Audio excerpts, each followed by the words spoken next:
여러분 안녕하십니까? 3월 19일 목요일 VOA 한국어 방송 시작합니다. 저는 도성민입니다. 먼저 이 시간 주요 소식입니다. 미국과 이스라엘의 대이란 합동작전이 19일째 이어지는 가운데 이스라엘이 이란의 정보장관을 공습으로 사살했습니다. 백악관은 이번 조치가 테러 위협을 약화시키는 긍정적인 결과라며 작전 성과를 강조했습니다.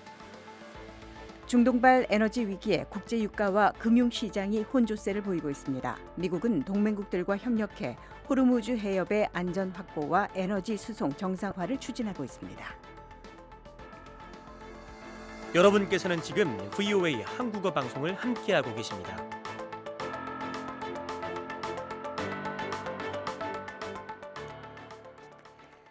이스라엘이 이란의 정보장관을 공습으로 사살했습니다.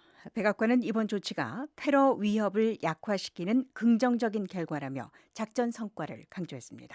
이은경 기자가 보도합니다. 백악관은 미 이스라엘 합동작전이 19일째를 맞은 가운데 이스라엘이 이란 테러 정권의 정보장관 에스마일 카티브를 제거한 것을 환영한다고 밝혔습니다. 캐롤라인 레빗 백악관 대변인은 이날 폭스뉴스와의 인터뷰에서 카티브 정보장관과 관련해 이 인물은 더 이상 지상에 존재하지 않으며 이는 불량 테러 정권으로부터 위협받아온 미국 국민에게 매우 긍정적인 일이라고 말했습니다. 앞서 이스라엘 카츠 이스라엘 국방장관은 이날 오전 영상 성명을 통해 카티브 제거 사실을 발표하며 이스라엘군이 전날 밤 그를 타격해 사살했다고 밝혔습니다. 다만 구체적인 타격 위치는 공개하지 않았습니다. 카티브 제거는 앞서 이스라엘 공군이 16일과 17일 연이어 이란 정권의 사실상 지도자인 알리 라리자니와 바시즈 준 군사조직 지휘관 골람 레자 솔레이마니를 제거한 공습에 이어 진행됐습니다. 카츠 장관은 베냐민 네타냐후 이스라엘 총리와 함께 정보와 작전 측면에서 위치가 확인된 고위 이란 관리를 추가 승인 없이 무력화하도록 이스라엘 국방군에 권한을 부여했다며 모든 목표를 계속 추적 타격할 것이라고 강조했습니다. 이스라엘 국방군도 소셜미디어 게시물에서 카티브가 최근 이란 내 시위 과정에서 시위대 체포와 사망에 중요한 역할을 했으며 전 세계에서 이스라엘인과 미국인을 대상으로 한 테러 공격도 지휘했다고 전했습니다. 도널드 트럼프 대통령은 같은 날 트루스 소셜 게시물에서 이란은 모두가 인정하는 세계 최대 테러 지원국이며 우리는 그들을 신속히 무력화하고 있다고 밝혔습니다. 캐롤라인 레빗 백악관 대변인은 폭스뉴스 인터뷰에서 중부사령부로부터 받은 에픽 퓨리 작전 진행 상황도 전했습니다. 레빗 대변인은 미군은 2월 28일 작전 개시 이후 지금까지 7,800여 개의 이란 정권 목표물을 타격했다고 설명했습니다. 또한 120척이 넘는 이란 해군 함정이 미군의 뛰어난 군사력에 의해 바다 밑으로 가라앉았다고 덧붙였습니다. VOA 뉴스 이은경입니다.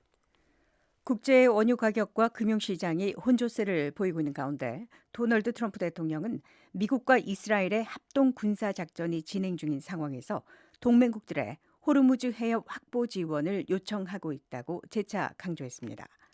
캐롤라인 레빗 백악관 대변인은 18일 폭스뉴스와 인터뷰에서 트럼프 대통령, 피트 헤그세스 전정부 장관, 마르코 루비오 국무장관이 유럽 내 대응기관들과 아랍 및 걸프 지역의 동맹국들과 계속 접촉하며 호르무즈 해협 확보를 위해서 더 많은 지원을 해달라고 요청하고 있다면서 이는 미국보다 오히려 동맹국들에게 더 큰 이익이 될 것이라고 설명했습니다.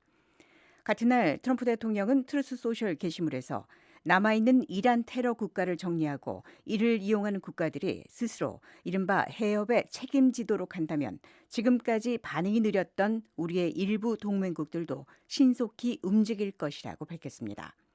이와 함께 이라크는 자치적 쿠르드 지역과 협상을 통해 터키를 경유하는 파이프라인을 통한 석유 수출 재개에 합의했습니다.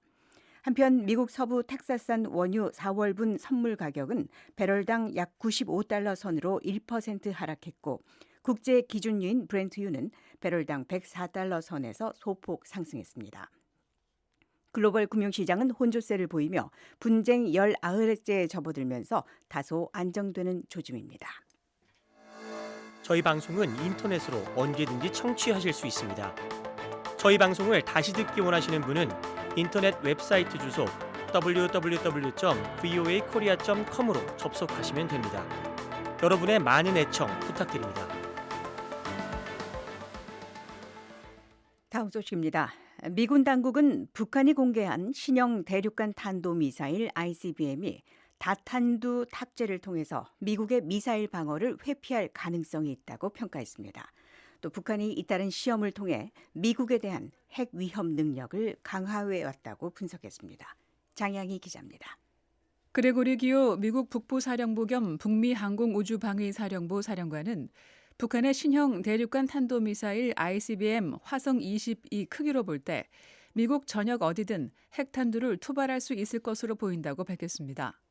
기오 사령관은 17일 하원 군사위 전략군 소위원회에 제출한 서면 보고서에서 북한이 지난해 10월 열병식에서 공개한 고체 연료 방식의 ICBM 화성 20이 아직 비행 시험을 통해 검증되진 않았다면서도 뭉툭한 탄두부 형태는 미국의 미사일 방어를 교란하기 위해 다탄두 각계 유도 재도립체를 탑재하도록 설계됐을 가능성을 시사한다고 덧붙였습니다.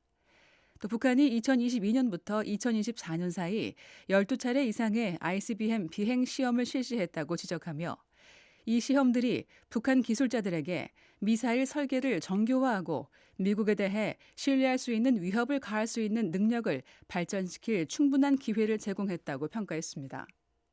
아울러 김정은이 미국의 공격을 억제할 뿐 아니라 미국의 전면 대응을 유발하지 않는 핵 수준 아래에서 북한 군사 도발을 감행할 수 있는 공간을 넓히기 위해 전략무기 역량 개발을 지속하고 있다고 밝혔습니다.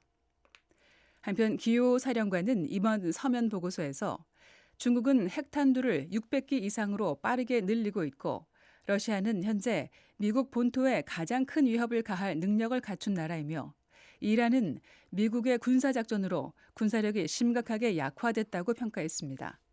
VOA 뉴스 장량입니다. 국제 앰네스티가 17일 북한에서 한국 미디어를 시청하거나 유포했다는 이유로 수만 명이 지켜보는 가운데 공개 처형이 집행되고 있으며 학생들도 이른바 이념 교육의 일환으로 처형 장면을 강제로 목격해야 하는 등 심각한 인권 유린이 자행되고 있다고 지적했습니다. 국제 앰네스티는 이날 현재 스위스 제네바에서 진행 중인 유엔 인권이사회 제61차 회기를 계기로 발표한 성명에서 올해 2월 공개한 탈북민 25명과의 심층 인터뷰 결과를 인용해 이같이 지적했습니다. 심층 인터뷰에 따르면 구체적으로 양강도에서 한국 드라마 오징어 게임을 시청한 고등학생들이 공개 처형됐다는 증언이 나왔으며 함경북도에서는 해당 드라마를 유포한 혐의로 처형이 집행됐습니다. 아울러 신의주에서도 외국 미디어를 유포한 혐의로 학생들을 포함해 수만 명이 지켜보는 가운데 공개 처형이 이루어졌다고 지적하면서 재력이나 연줄이 있는 사람들은 처벌을 피할 수 있지만 그렇지 못한 이들은 구금과 강제노동, 사형에 처해진다고 비판했습니다. 북한이 러시아에 대한 파병과 군수물자 수출을 통해 최대 144억 달러 규모의 수익을 올린 것으로 추정됐습니다. 한국국가안보전략연구원이 최근 발표한 전략 보고서에 따르면 북한은 2023년 8월부터 지난해 12월까지 대러 파병 및 군수물자 수출로 최소 76억 7천만 달러에서 최대 144억 달러의 외화를 번 것으로 분석됐습니다. 보고서는 전체 수익 중 군수물자 수출액이 약 70억 5천만 달러에서 137억 8천만 달러로 전체 수익의 약 94%를 차지한다고 밝혔습니다. 품목별로는 각종 포탄이 평균 78억 2천만 달러로 가장 압도적인 비중을 차지했으며 단거리 탄도미사일은 약 10억 8천만 달러에서 11억 달러 규모로 추정됐습니다. 파병의 경우 북한은 2024년 10월부터 지난해 12월까지 4차례 걸쳐 전투병과 포병, 공병 등 약 2만 1,000명을 러시아에 보낸 것으로 파악됐습니다. 이 기간 발생한 사상자는 약 6천 명이며 전사자는 지난해 9월 기준 2천 명으로 집계됐지만 이후에도 지속적으로 발생한 것으로 추정됐습니다. 파병을 통해 획득한 직접 수익은 총 6억 2천만 달러로 추산됐습니다. 3월 19일 목요일 VOA 한국어 방송을 모두 마칩니다. 워싱턴에서 보내드린 VOA 한국어 방송, 저는 도성민이었습니다. 함께해 주신 여러분 고맙습니다.